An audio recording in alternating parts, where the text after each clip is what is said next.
In this video I'm going to show you how to restring a Kobalt 24-volt string trimmer with the bump feed head. If your string trimmer is still attached to the power unit, remove the battery so you don't end up turning it on by mistake, but mine is disconnected.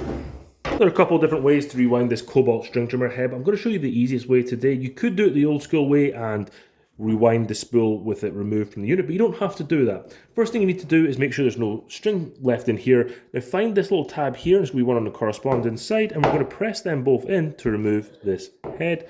Press it in and it'll pop off.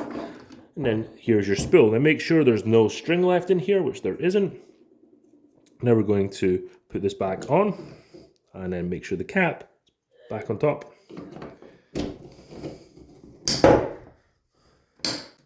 To thread this back on, you can rewind this around. So line up this arrow right here with the arrow over here. I really like that this string trimmer has this bump feed head. Not all 24 volts have this. They have the old spool winding method that just sucks. What you'll do is thread your 0.080 string line through this eyelet right here. It gives you a little arrow here telling you which way to put the line in. So with the arrow up top lined up, we're going to look for this arrow right here. It says line in. We're going to find the eyelet that's right next to that, and then we're going to put our string line in, and then we're going to push it through. It's going to come out the other side. Go half through.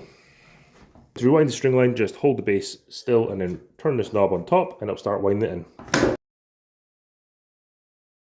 And that's how to rewind this Kobalt 24-volt string trimmer with a bump feed head.